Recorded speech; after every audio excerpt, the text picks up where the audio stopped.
네, 여러분 덕분에 한 주간 또 교육자 수련을 잘 다녀왔습니다. 제가 다녀온 지역은 이 베트남을 갔다 오게 되었는데, 이 베트남에서 이 처음에 방문했던 곳이 나트랑이었습니다.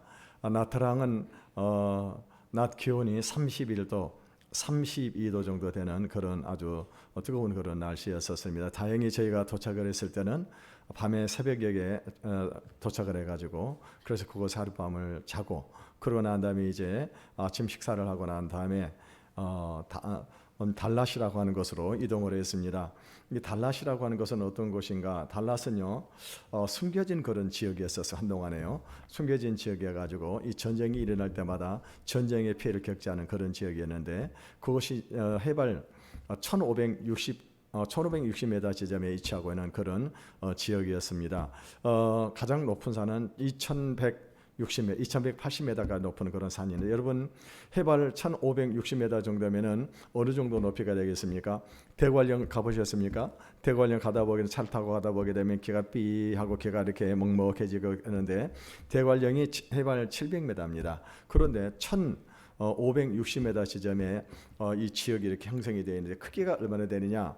우리나라 수도 서울의 약 3배 정도 되는 그런 크기입니다. 그런 곳이 이렇게 한동안에 높은 지역이 있다 보니까 감춰진 그런 지역으로 남아 있었습니다. 그곳에 가서 보게 되니까, 그곳은요, 평균 기온이 17도에서 25도 정도. 베트남은 아주 더운 지역인데, 그곳은 아주 서늘한 봄이나 가을 같은 그런 날씨가 지속되는 그런 지역이었습니다.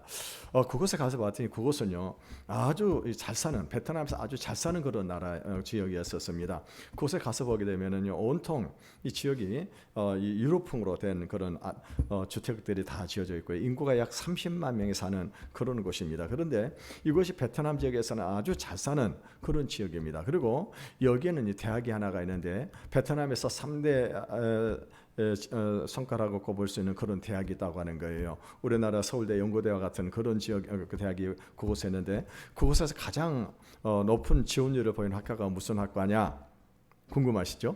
한국어학과래요. 작년에 150대 1인가 그 정도로 엄청난 경쟁을 뚫어야만이 그 한국어학과에 들어갈 수가 있다고 하는 것입니다. 그런데 여러분요, 이 베트남 이 달랏이라고 하는 이 지역이 그렇게 잘 살게 된 동기가 있습니다. 원래는요, 이 소수민족이 살았고 아주 가난하고, 그리고 사람들이 모르는 그런 곳이었었습니다. 그런데 그곳에 가서 보게 되면은요, 온 지역이 비닐하우스로 하얗게 좀 뭡니까, 농사를 짓고 있는 그런 곳입니다. 이 비닐하우스 농사를 지어가지고 그 지역이 그렇게 잘 사는 도시가 되었다고 하는 것입니다. 그런데 이 비닐하우스 농법을 이 그곳에 전달해 준 사람이 누구였느냐? 우리 대한민국 한국의 대구 지역에서 모 대학 교수로 했었던 김진국 교수가 그곳에 은퇴를 하고 난 다음에 1994년도에 그곳에 들어가가지고, 그래서 그곳에서 비닐하우스 농사를 짓기 시작했다고 하는 것입니다. 이 김진국 교수가 은퇴를 하고 난 다음에 전 세계 여러 지역을 다녔다고 합니다. 캐나다, 미국, 이런 다시 유럽 이런 지역을 가게 되는데, 그 중에서도 이 달랏에 가가지고 그곳에서 가장 좋은 환경이다 생각해가지고 그곳에서 집을 짓는데, 사람들이 집을 지으면 어떡합니까? 집이 이렇게 보통 일반 집이어야 되는데 이렇게 투명한 집을 지었다고 하는 거예요. 그러니까 그래서 집이 아닌 거, 그게 무슨 집입니까? 바로 비닐하우스를 지어가지고 그곳에서 생활을 한 것입니다. 그러고 난 다음에 그곳에 와가 처음으로 이 장미 5,000송이를 심었습니다. 그랬는데 전부 다 도둑을 맞아버린 거예요. 장미 5,000송 심어가지고. 그런데도 불구하고 포기하지 않고요. 그러고 난 다음에 거기 가서 이제 이 장미 농사, 화훼 농사를 짓기 시작했어요. 이분이 원래 화훼 박사입니다. 화훼 박사여가지고, 그래서 이 농사를 짓고 그곳에 또 동서양에 있는 그런 식인한들이 그곳에 있다고 하는 것입니다. 그래서 화훼 농사를 짓기 시작을 했는데, 보니까는요, 1년에 보통 2번밖에 농사를 못 짓게 되는데, 화훼 농사는 1년에 몇 번을 지을 수가 있느냐? 4번을 짓게 되는 것입니다. 그러니까 그 사람들이 어떻게 합니까? 자기들에게 농사를 좀 가르쳐 달라고 했는데, 김진국 박사가 그것을 그 사람들에게 전부 다 그걸 다 가르쳐 준 거예요. 다 가르쳐줘가지고, 다른 지역의 사람들은 어떻게 합니까? 가난하게 사는데 이곳에서는 화훼 농사를 지어가지고, 그래서 어떻게 합니까? 이 소득이 높게 되니까 이 엄청나게 잘 사는 그런 곳입니다. 전부 다 유럽풍의 집을 다 지어놨어요. 유럽풍에. 그래서 김진국 박사가 그곳에서 이 불리기를 어떤 사람으로냐? 이 달랏의 파파, 파파로 불립니다. 달레에서 아버지라고 불리고 있어요. 그래서 이 베트남 정부에서는 그분에게 이 감사장을 이렇게 뭐니까 증정을 했다고 하는 것입니다. 이 김진국 박사를 바라보면서 바로 이 아브라함이 생각이 났습니다. 여러분, 김진국 박사 한 사람 때문에 이 달랏이라고 하는 이 지역 전체 사람들이 어마어마하게 부여를 누리고 있는 그런 도시로 변화가 되어질 수 있었다고 하는 것입니다. 그러니까 여러분요, 한 사람이 중요한 것입니다. 여러분, 어떤 사람이 이 교회에 들어오느냐에 따라서 그 사람을 통해 교회가 부흥이 일어나기도 하고, 아니면은요 부흥이 일어났던 그런 그 시험거리가 들어가지고 어떤 경우는요 그 교회가 이렇게 쇠퇴하는 그런 교회도 있는가 하면은요, 어떤 사람이 잘 들어오게 되면 한 사람 때문에 교회 부흥이 일어나게 되는 것입니다. 여러분, 직장도 마찬가지입니다. 직장도 어떤 한 사람이 한 사람만 잘 들어오게 되면 어떻게 합니까? 그 직장이 잘 되는 그런 역사가 일어나게 된다고 하는 것입니다. 그래서 오늘 우리는 어떤 사람이 될까요? 이 아브라함과 같은 그런 사람들이 다 되실 수 있기를 바라겠습니다. 김진국 박사가 그곳에서는요 바로 아브라함과 같은 그런 축복을 가져오는 그런 사람이었다고 하는 것입니다. 여러분, 오늘 우리가 보게 되는 아브라함은 어떤 사람이었습니까? 아브라함은 75세 때 하나님으로부터 부름을 받았습니다. 그래서 이 하나님의 부름 앞에서 그 고향과 친척과 아버지 집을 다 떠나서 그리고 가나안 땅에 들어왔었습니다. 오직 하나님의 약속 하나를 붙잡고 가나안 땅에 들어왔습니다. 그런데 하나님께서 어떻게 하셨어요? 75세가 되었음에도 불구하고요, 그럼에도 하는데 10년이 지났음에도 불구하고 자녀를 낳지 못했다고 하는 것입니다. 하나님께서는 아브라함에게 어떤 약속을 하셨습니까? 그에게 후손을 주어서 창대하게 하고 그리고 가나안 땅을 그에게 주시겠다고 약속을 했는데 10년이 지났음에도 불구하고요, 그에게는 땅 한 평도 얻지 못하고 자녀도 없었다고 하는 것입니다. 그래서 결국에는 어떻게 합니까? 아브라함이 86세가 되었을 때, 그때 10년 지나고 난 다음에 아내 사라의 말을 듣고는요, 여종 하갈에게 이 하갈을 받아들여서 그를 통해 가지고 이제 씨를 받게 되어지게 된 것입니다. 그런데 하나님께서 어떻게 하십니까? 그 씨를 인정을 하지를 않은 거예요. 하나님께서는 약속을 주신 자녀가 있다고 하는 것입니다. 그러고 난 다음에 이제 아브라함이 9세가 되었을 때 다시 하나님께서 그에게 나타나셨습니다. 그리고 어떻게 합니까? 언약을 다시 새롭게 하고 있는 이런 모습을 볼 수가 있습니다. 여러분, 우리 모두는요 다 복을 받기를 원할 것입니다. 아마 복을 받기 싫어하는 사람은 이 세상에 한 사람도 없을 것입니다.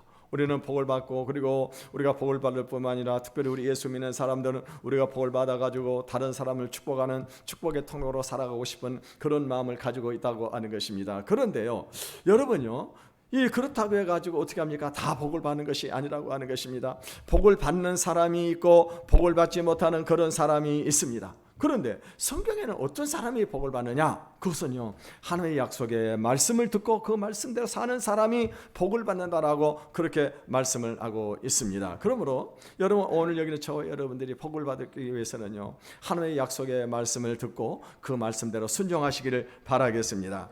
오늘 이 본문의 내용은 하나님께서 아브라함의 나이 99세 때 나타나셔가지고 이전에 하셨던 약속을 새롭게 보다 구체적으로 말씀을 하고 계시는 것입니다. 이 아브라함과 그 후손들에게 언약을 지키라고 말씀을 하십니다. 우리 9절에서 10절의 말씀을 같이 읽어보겠습니다. 시작. 그런즉 너는 내 언약을 지키고 내 후손도 대대로 지키라. 너희 중 남자는 다 할례를 받아라. 이것이 나와 너희의 후손 사이에 지킬 내 언약이니라. 우리 창세기 17장 1절에서 8절에 보게 되면은요, 하나님께서는 아브라함에게 어마어마한 축복을 약속을 하셨습니다. 그 축복이 무엇입니까? 아브라함은 이 후손들이 번성하게 되고, 그리고 이 열국의 아버지가 되게 될 것이며 열왕들이 그에게서 나게 될 것이라고 약속을 하셨습니다. 그리고 이 가나안 땅을 그 후손들에게 대대로 주시겠다라고 약속을 하셨습니다. 그런데 이 하나님께서 주시는 복은 그냥 받는 것이 아니라는 것입니다. 하나님께서는 아브라함에게 말씀하신 이 언약을 지켜야 된다고 하는 것입니다. 오늘 본문에 그런즉 너는 내 언약을 지키고 내 후손도 대대로 지키라, 이렇게 말씀을 하고 있습니다. 하나님께서 약속하신 그 복을 받기 위해서는요, 하나님이 주시는 그 언약을 너와 너 후손들이 대대로 지키라. 그래야만이 그 복을 받을 수 있다라고 말씀을 하고 있습니다. 여기서 우리는요, 하나님께서 우리에게 주시는 복을 받는 비결을 발견할 수가 있습니다. 이 하나님께서는 우리에게 복을 주시기를 원하시지만 그 복은 아무나 받는 것이 아니라 하나님께서 말씀하신 언약을 지켜야 된다고 하는 것입니다.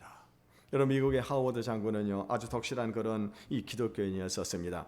그가 미국 서부 지역에 이 사령관으로 이렇게 이제 이 임명을 받아가지고 이 떠나가게 되어졌을 때, 그때 그 친구들이 그에게 이제 환송연을 열기로 그렇게 계획을 하고 그리고 준비를 했습니다. 그러면서 이제 그가 깜짝 놀라게 하기 위해서 이 다른 사람들에게 다 연락을 하고 그러고 난 다음에 맨 마지막에 이 하워드 장군에게 이렇게 그것을 알리기로 했습니다. 그래서 친구들 많은 주변 사람들에게, 유명인사들에게 이 뭡니까 안내장을 보내가지고 어느 날 몇 달 몇 시에 이제 이 하워드 장군 환송회를 하겠다라고 그렇게 연락을 했습니다. 미국의 대통령도 축하를 드리는 그런 글을 보내왔었습니다. 그리고 이 맨 마지막에 하워드 장군에게 이제 그 소식을 알렸습니다.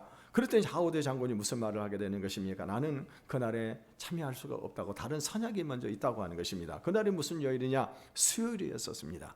이 하워드 장군이 이 기독교 신자가 되고 난 다음에 하나님 앞에 무엇을 약속하? 주일 성수는 물론이고 수요일 날이면 반드시 내가 하나님 앞에 나가서 하나님과 만남의 시간을 갖겠다라고 약속을 하게 된 것입니다. 그래서 그때부터 어떻게 합니까? 이 장군은요 수요일 날은 절대로 어떤 일이 있더라도 수요 기도에 참여해서 하나님을 만나고 하나님 앞에 예배를 드리고 기도하는 그 시간을 가졌었습니다. 그런데 친구들이 이것을 모르고 어떻게 했습니까? 이 모르고 수요일 날 그 날짜를 작정을 한 거예요. 이렇게 날짜를 잡은 거예요. 그래서 친구들에게 미안하다고 그렇게 얘기를 했습니다. 그날 나는 갈 수가 없다. 그랬더니 친구가 무슨 얘기를 하는 것입니까? 아니, 지금 이 모든 사람들이 다 그날에 지금 이 환영을 찬송을 하기 위해서 모여서 환송연을 하려고 하는데 다 그것을 좀 옮기면 안 되겠냐 했더니 안 된다고 하는 거예요. 나는 하나님과 한번 약속을 했기 때문에 이 약속을 내가 철저히 지킬 수밖에 없다라고 그렇게 얘기를 하는 것입니다. 그래도 어떻게 합니까? 친구들이 할 수 없이 그 다음날 목요일 날 바로 이 환송연을 하게 되어졌습니다. 그럼에도 불구하고 친구들이 어떻게 합니까? 이 친구들은요 이 장군을 오히려 존경을 했다고 하는 거예요. 왜냐? 하나님 앞에서 했던 그 약속을 지킨 그의 신실함이 사람들에게 큰 감동을 준 것입니다. 하나님은요 아브라함과 그 후손들이 하나님께 주신 복을 받기 위해서는요 하나님은 언약을 지키라고 지금 말씀을 하고 있습니다. 그 지킬 언약이 무엇인가? 10절을 다시 읽어보겠습니다. 시작. 너희 중 남자는 다 할례를 받으라. 이것이 나와 너희와 너희 후손 사이에 지킬래 언약이니라. 여러분, 우리는 보통 언약을 약속을 할 때는 말로 하게 되는 것입니다. 그런데 중요한 약속은 어떻게 합니까? 반드시 어떤 예식을 치르거나 아니면 증서를 작성해서 도장을 찍게 되는 것입니다. 예를 들게 되면 우리가 결혼 언약을 할 때는 어떻게 합니까? 이 결혼 언약은 그냥 두 사람이 그냥 만나가지고 그냥 길거리에서나 아니면 뭐 어디 분위기 좋은 곳에서 우리 결혼하자 이렇게 말하는 것이 아니, 물론 그런 말을 하지만은 중요한 것은 뭡니까? 결혼식을 통해서 어떻게 합니까? 이 언약을 맺는 것입니다. 또 여러분 어떻게 합니까? 우리가 예를 들어서 뭐 빚을 빌린다거나 이럴 때는 어떻게 합니까? 반드시 증서를 써가지고 도장을 찍어가지고 언약을 맺는 겁니다. 또 여러분 우리가 보통 보게 되면 학생들도 이제 학교에 입학을 하게 되면 어떻게 합니까? 입학식을 통해 가지고 어떻게 합니까? 그 학교 학생이 되었다고 하는 것을 어떻게 합니까? 그것을 인정을 입학식을 통해 가지고 그것을 공포를 하게 되는 것입니다. 그래서 여러분 대학교에 같은 들어가게 되면 옛날에는요 학교에서 배지를 주고 그 학생증을 딱 주게 되는 것입니다. 이것이 있음으로 인해 가지고 이 학생이 그 학교의 대학생이라고 하는 것을 신분을 보장을 해 주게 된다고 하는 것입니다. 이 하나님께서 아브라함에게 모든 이스라엘 백성으로 하여금 난지 8일 만에 할례를 행하도록 했습니다. 이 할례가 하나님의 백성이라고 하는 표시입니다. 그 언약식을 어떻게 하는 것입니까? 11절을 읽어보겠습니다. 시작.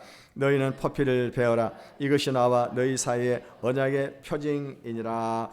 이 할례는 어떻게 하는 것인가? 할례는요 남성 성기의 표피를 자르는 것입니다. 요즘으로 말하게 되면 포경수술과 같은 것인데, 그런데 왜 하나님께 하필 이 거룩한 언약의 표시로 남자들의 성기 표피를 자르게 하셨냐고 하는 것입니다. 여러분 우리는 할례의 의미를 두 가지로 생각을 할 수가 있습니다. 첫째는 뭐냐면은 이 영적인 의미를 가지고 있습니다. 다시 말하면은 남성의 표피는 이 불결하다고 하는 그런 의미를 가지고 있습니다. 다시 말하면은 이것은 무엇을 의미하게 되느냐? 우리 사람의 이 표피를 자르게 하는 것은요, 이 우리 안에는 정욕과 혈기와 타락하는 그런 본성들을 가지고 있는데 이 표피를 자름으로 인해 가지고 어떻게 합니까? 거룩한 하나님의 언약의 백성이 되게 한다고 하는 것이며, 그러니까 표피를 자르다고 해가지고 우리 안에는 정욕이나 혈기라든가 타락하는 그런 본성이 없어지는 것은 아니지만은요, 그럼에도 불구하고 이것을 통해서 우리 안에 그런 이 제약된 본성이 있다고 하는 것을 인정을 하고 그것 잘라낼 때 거룩한 하나님의 백성이 되는 그 자격을 주시겠다고 하는 의미가 있는 것입니다. 그래서 우리는요, 태어날 때부터 악한 죄인이지만 오직 하나님의 은혜로 거룩함을 받습니다라고 하는 그런 뜻을 가지고 있는 것이 할례입니다. 그리고 또 하나는요, 옛날에 이 성기의 언약을 세운다고 하는 것은 상속의 의미가 있었습니다. 다시 말하면 자녀의 성기의 이 언약을 표시함으로써 하나님의 백성의 자격이 자식에게 상속이 되는 것입니다. 다시 말하면 몸에 할례가 있는 사람은 하나님의 소유이기 때문에 어느 누구도 어떻게 하면 흠집할 수가 없는 것입니다. 여러분 옛날에 보게 되면은요, 이 농협 같은 데서 소를 담보로 해가지고 그래서 농협에서 대출을 받을 때 어떻게 합니까? 소 등에다가 농협 마크를 빨간 불에다가 이렇게 달고 가지고 어떻게 합니까? 소 이 엉덩이 거기다가 탁 치치가 그렇게 찢어버리게 되는. 그럼 어떻게 합니까? 이 표는요, 영원히 없어지지 않은 거예요. 이것은 농협의 소가 되는 거예요. 농협의 소가. 그것처럼 이렇게 하나님의 자녀가 되었다고 하는 표시로 어떻게 합니까? 할례를 행했다고 하는 것입니다. 여러분 요즘도 보게 되면은요, 그래서 우리가 이 할례 이렇게 상속의 의미가 있는 것입니다. 또 그리고 그들도 자신도 죄를 짓고 불순종할 때는요, 하나님의 백성이 아닌 것 같은데 이 표시를 통해서 하나님의 은혜가 회복이 될 수가 있는 것입니다. 무슨 말입니까? 내가 인간이기다 보니 인간의 본성에 죄성이 있다 보게 되니까 자기도 모르는 사이에 죄를 짓는 것입니다. 그런데 이 할례의 표를 본으로 인해 가지고 내가 하나님의 자녀라 하는 것을 알게 했다고 하는 것입니다. 요즘도 여러분 불량서클에 가입하는 그런 깡패들이나 청소년들 보게 되면은 온 몸에다가 이렇게 문신을 새기는 그런 사람들이 있습니다. 최근에도 뉴스에 보게 되니까는 아주 혐오스러울 정도로 아주 온몸 전신에다가 문신을 새기는 그런 사람들이 있습니다. 그런데요, 여러분 그렇게 문신을 새겨 가지고 죄를 짓고 감옥에 갔던 사람들이 거기서 이렇게 회개하게 되면 제일 먼저 하는 것이 뭐냐? 문신을 지우는 것부터 하는 거예요. 문신 지우는 것부터. 그런데요, 여러분 할례는 어떻게 합니까? 한번 할례를 딱 받아보면은 이거는 영원히 지울 수가 없는 거예요. 자, 그래서 어떻게 합니까? 그때부터는 이 사람은 내가 하나님의 백성이라고 하는 그 자신의 정체성을 가지고 살아가는 것입니다. 그런데 하나님께서 진심으로 원하는 것은 뭐냐? 육체적인 할례보다 마음의 할례를 더 중요하게 생각을 하는 것입니다. 이거는 내 안에는 혈기나 정욕이나 타락하는 본성에 깊이 실망을 하고 하나님 앞에서 내 가슴에 칼을 대어서 나의 옛사람을 죽이는 것입니다. 그리고 예수님과 함께 새 사람으로 태어나는 것입니다. 그래서 이 할례는 일종의 세례의 전 단계로 우리가 볼 수가 있습니다. 이 세례도 정확한 의미는 무엇입니까? 내가 한번 죽는 거예요. 내가 한번 죽는 겁니다. 그래서 우리가 이 십자가에 내 자신을 못 박힘으로 인해 가지고 어떻게 합니까? 나의 옛사람이 완전히 죽고 새 사람으로 태어난 것입니다. 그럼 여러분 오늘 세례를 받은 오늘 저와 여러분 어떻게 합니까? 우리가 옛사람은 다 죽고 새 사람으로 거듭나게 새 사람으로 태어났다고 하는 그것을 의미하는 것이 뭐냐? 이 세례라고 하는 것입니다. 그런데 하나님은 어떻게 합니까? 하나님께서는 모든 이스라엘 백성들이 난지 8일 만에 할례를 받게 했습니다. 왜 난지 바로 태어나자마자 할례를 받으면 좋은데 왜 태어난 지 8일 만에 할례를 받게 했을까요? 그것은 이스라엘 백성이라 할지라도 하나님의 백성이라 할지라도 무할례의 때가 있었다고 하는 것입니다. 그리고 그들이 죄인이었다고 하는 것을 기억하게 하기 위해서 난지 8일 만에 이것을 행하게 했습니다. 그리고 아무리 아버지가 할례를 받았다 해도 자식도 할례를 받아야 됩니다. 왜냐? 아무리 아버지가 이스라엘 사람이고 신앙이 좋다 하더라도 자식이 할례를 받지 아니하면 이 사람은요 하나님의 백성이 될 수가 없는 것입니다. 그래서 반드시 어떻게 합니까? 할례를 통해 가지고 그래서 자기가 하나님의 백성이라고 하는 것을 기억하도록 했다고 하는 것입니다. 만약에 하나님의 언약의 표시를 다른 곳에다 세웠다고 한다면 어떻게 할까요? 사람들은 아마도 그것을 가지고 자랑을 할 것입니다. 나는 만약에 예를 들어서 뭐 손등에 서겠다 그러면 어떻게 할까요? 사람들 팔을 꺾고 다니면서 나는 할례를 받은 사람이다. 허복제다 만약에 할례를 했다, 뭐 어떤 표시를 했다 그러면 어떻게 합니까? 사람들이 어떻게 할까요? 치마 같은 걸 입고 다니면서 나는 할례 받은 사람이라고 그렇게 자랑을 하게 됐을 것입니다. 그런데요, 어느 곳에다 했어요? 아주 은밀한 곳에. 그러니까 다른 사람들은 모르는 거예요. 자기만 아는 것입니다. 자기만 아는 거예요. 내가 할례 받았다고 하는 사실을 자기만 아는 것입니다. 그래서 어떻게 합니까? 이 어려울 때마다 어떻게 하면 우리가 어려움이 생길 때마다 내가 하나님의 백성이라고 하는 것을 깨닫고 그리고 하나님의 도우심을 구하게 되어지면은 하나님은 어떻게 하십니까? 하나님께서 그를 도와주신다고 하는 것입니다. 그런데 이 할례는 이방인들에게도 열린 약속이었었습니다. 우리 12절에서 13절을 읽어보겠습니다. 시작.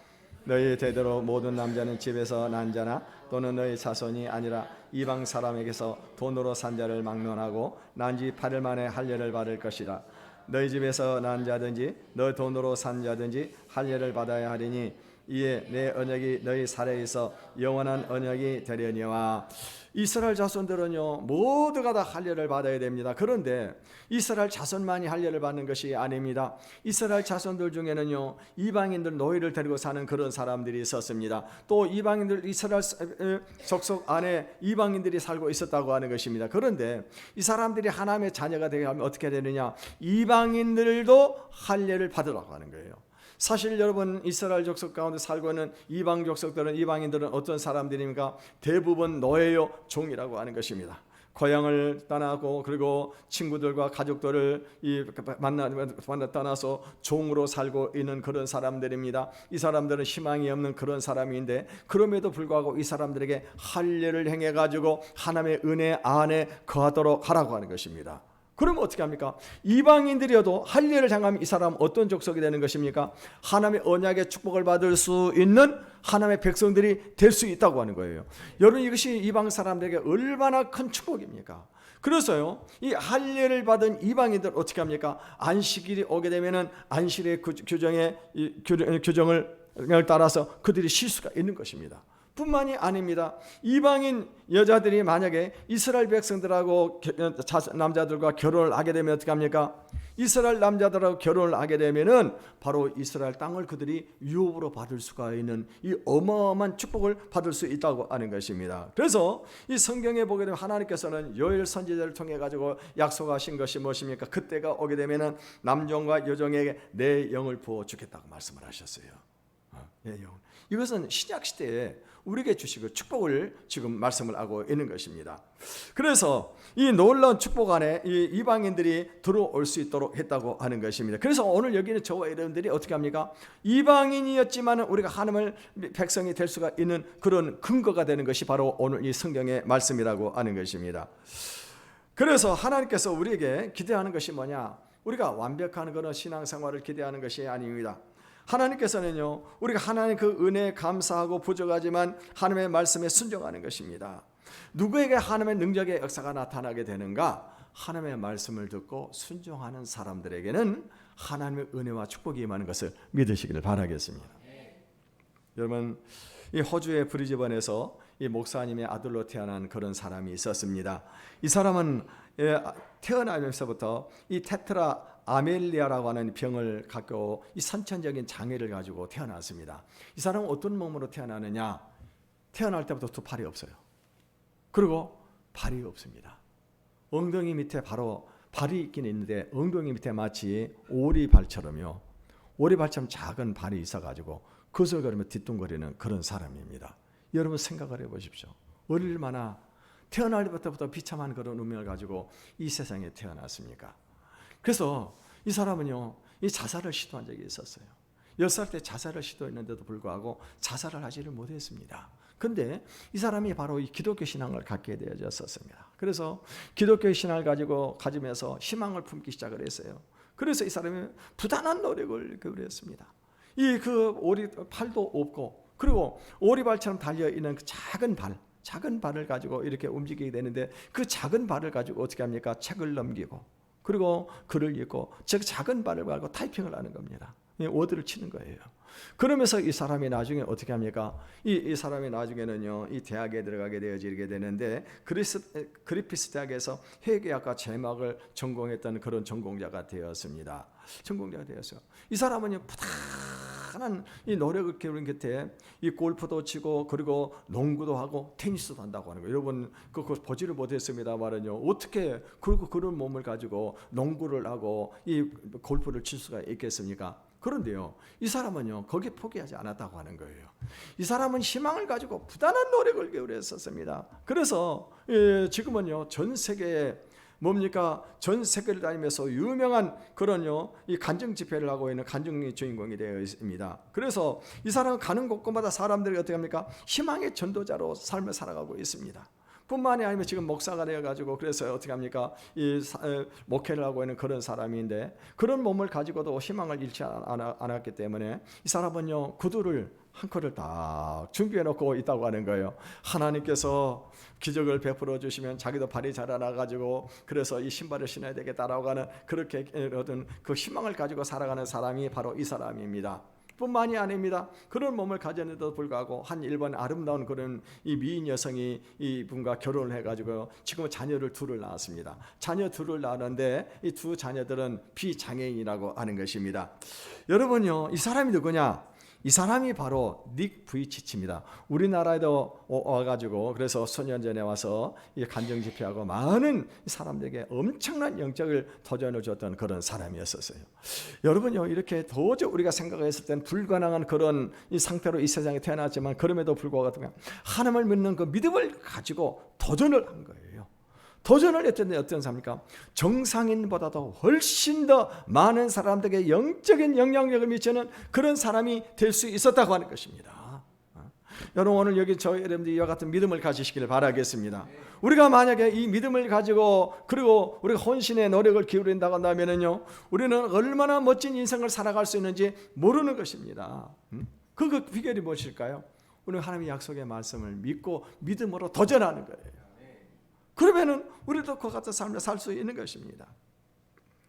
하나님께서 아브라함의 자손들과 이 접촉하는 모든 사람들이 바로 이렇게 이 축복 안에 들어오기를 원하셨습니다. 그래서 자기가 원해서 들어왔건 원하지 않아서 들어왔던지 간에 결과적으로는 어떻게 합니까? 큰 축복이 되게 하시는 것입니다. 하나님께서 아브라함과 그 후손들에게 엄청난 축복을 약속을 하셨지만은 누구든지 할례를 받지 않으면 그 복을 받을 수 없다고 말씀을 하셨습니다. 14절을 읽어보겠습니다. 시작. 끊어지리니 그가 내 언약을 배반하였음이니라. 할례는요, 우리가 잘 아는 은밀한 곳에 하기 때문에 그래서 그 사람이 할례를 받은 사람인지 아닌지 아무도 모르는 것입니다. 누구만 아는 것입니까? 자기 자신만이 알고 있는 것입니다. 그래서 그럼에도 불구하고 할례를 받지 아니하면은 이 축복을 받지를 못한다고 하는 거예요. 여러분 오늘 우리가 이 할례는 아까도 말씀을 드린 대로 세례의 전 단계라고 말씀을 했습니다. 오늘 우리가 세례도 마찬가지입니다. 우리가 모두가 교회를 나오고 있지만 그 사람이 세례를 받은 사람인지 아닌지 알 수가 없습니다. 왜? 알 수가 없어요. 또 중요한 것은 뭐냐면요, 세례를 받은 사람은 삶이 다르다고 하는 것입니다. 여러분 세례가 무엇입니까? 세례라고 하는 것은 이 세례는 어떻게 받습니까? 세례는 그 사람이 교회를 나오고 그 신앙을 갖게 되어졌을 때 자기 자신이 죄인이라고 하는 사실을 공회 앞에서, 다시 말하면 교회 앞에서 그것을 시인을 하는 것입니다. 나는 죄인입니다. 그리고 예수 그리스도가 하나님의 아들이시요 내 죄를 대신해서 십자가에서 희생하신 것을 믿는 것입니다. 믿는 거예요. 그럴 때 어떻게 합니까? 그럴 때 고백을 하게 될 때 교회에서는요, 물로 그 사람 머리에다가 물 세례를 주는 것입니다. 이 세례를 받는다고 하는 말은 물로 씻긴다고 하는 그런 의미를, 그러니까 그동안에 그 사람이 지었던 모든 죄를 다 씻긴다, 다 제3을 받는다 하는 그런 의미로 물 세례를 주게 되는 것입니다. 그럴 때 어떻게 됩니까? 성령을 우리에게 선물로 주시는 것입니다.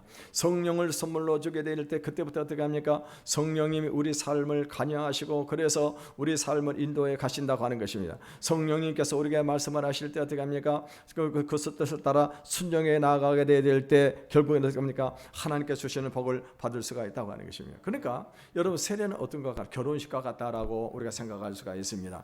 여러분 아무리 그 사람이 이 다른 상대방을 사랑하러 결혼식을 올리지 않으면 부부관계 형성이 될 수가 없는 것처럼요. 우리가 세례를 받지 않으면 하나님과 우리가 하나님의 백성과 하나님의 자녀로서의 관계가 공식적으로 이루어질 수 없다고 하는 것입니다. 그래서 반드시 우리가 세례를 받아야 되는 것입니다. 그래서 저희 교회에서는 성경 공부를 마치고 난 다음에 바로 이 세례를 주고 있습니다. 지금 구약 이스라엘 백성들이 하나님의 언약 백성임을 늘 기억하는 것은 뭐냐? 바로 이 은밀한 곳에 행한 할례의 표가 있기 때문입니다. 이 다른 사람들은 몰라도 자기는 알고 있습니다. 그러므로 하나님의 언약의 백성은요, 늘 하나님과 관계 속에서 살아가야 된다고 하는 것입니다. 그런데 만일 할례의 표가 눈에 보이지 않는다고 해가지고 그것을 무시하고 할례를 행하지 아니하면은 하나님의 언약의 백성이 될 수가 없고 하나님의 주신 복을 받을 수가 없는 것입니다. 그 이유가 뭐냐? 14절 하반절에 보니까 그가 내 언약을 배반하였음이니라 라고 말씀을 하고 있어요. 할례를 행하지 않으면 내 언약을 배반했다고 하는, 여기서 배반했다고 하는 말은 무슨 말입니까? 위반했다, 파기했다고 하는 그런 의미입니다. 여러분요, 우리나라는 전 세계적으로 도로가 아주 잘 발달한 그런 나라입니다. 그런데 해마다 엄청난 사람들이 교통사고로 죽어가고 있습니다. 작년 한 해 동안에 2022년 동안에 한 해 동안에 죽었던 사람이 몇 명이냐? 교통사고로 2,735명이 죽었어요. 한 해 동안에. 그래도 많이 줄었습니다만은 매일 하루에 교통사고로 죽어가는 사람이 몇 명이냐? 하루에 7.5명. 7.5명이 교통사고로 죽어가고 있어요. 엄청나게 많은 사람이 교통사고로 죽고 있습니다. 근데 왜 교통사고로 죽습니까? 교통법규를 위반하기 때문입니다.